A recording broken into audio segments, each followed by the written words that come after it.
ဒီလက်သမားဆရာကြီးတွေဟာတကယ့်ကိုမယုံနိုင်စရာကောင်းလုံးပါတယ်ဗျာသူတို့တွေဟာတန်ချောင်းလည်းမသုံးဘူးကွန်ကရစ်လည်းမသုံးဘဲနဲ့ရာစုနှစ်ပေါင်းများစွာကြံကြံ့ခံနိုင်မဲ့အမိုးကုန်းတွေကိုစောက်လုပ်ပလာသွားကြတာပါကဲသူတို့ဒါကိုဘလို့များလှုပ်ဆောင်ခဲ့ကြတာလဲ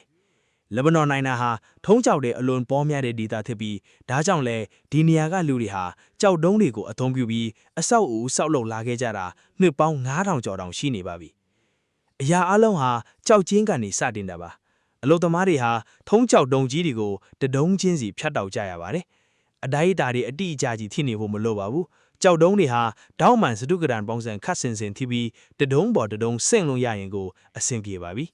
ဒီကြောက်တုံးတွေကိုစောက်လုပ်ရေးစိုက်စီတည်ဆောင်လာပြီးတဲ့နောက်မှာတော့ကြောက်စစ်စရာတွေဟာကြောက်တုံးတဒုံးချင်းစီကိုပဟဲလီရုပ်ဆက်သလိုမျိုးကွက်တီဝင်လွှအောင်အနားတက်တွေကိုလက်နဲပဲပုံဖော်ပြီးချောမွေအောင်ပြုလုပ်ကြပါတယ်အခုဆိုရင်တော့နေရန်တွေနဲ့အဆောက်အဦတိဆောက်ဖုံကဆင်သင့်နေပြီမို့အရေးကြီးဆုံးအဆင့်ထက်လက်အမိုးကုန်းတိဆောက်ဖို့အတွက်အချိန်ကျရောက်လာပါပြီအကွေးပုံစံပေါ်လာစေဖို့အတွက်သူတို့ဟာအမိုးကုန်းပုံဖော်ပေးမဲ့တက်သားပေါင်တစ်ခုကိုအရင်ဆုံးဆောက်လုပ်ပါတယ်ပြီးလည်းတော့မှာတော့ဘီလမီအင်္ဂဒေကိုတုံးပြီးကြောက်တုံးတဒုံးချင်းစီကိုအလေးပါဆိုဥတီကတေးသေးချာချာစီကြပါတယ်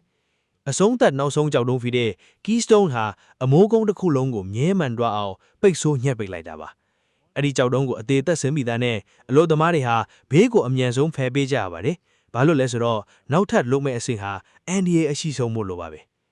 ကြီးမားတဲ့တစ်သားပေါင်ကြီးကိုစက္ကန့်ပိုင်းအတွင်းဖြိုချလိုက်တဲ့အခါမှာတော့ကြောက်တုံးအမိုးကုန်းဟာဘာအထောက်အပံ့မှမပါပဲသူ့အလိုလိုကြံကြံ့ခန်းရက်သည့်ကြံရက်ထဲပါတယ်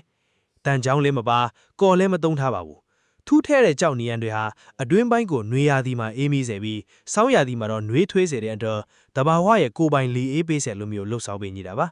ဒါကြောင့်ပဲဒီလိုရွှေအောင်အဆောက်ဦးတိဆောက်ဖုံပုံစံဟာနှစ်ပေါင်းထောင်ကြီးအထိရှင်သန်ကြံရစ်ခဲ့တာဖြစ်ပါတယ်ရိုးရှင်နဲ့ခိုင်ခန့်နဲ့ပြီးတော့လက်ဘနွန်နိုင်ငံရဲ့တီးသက်အမှုပညာလက်ရာတစ်ခုပေါ့များ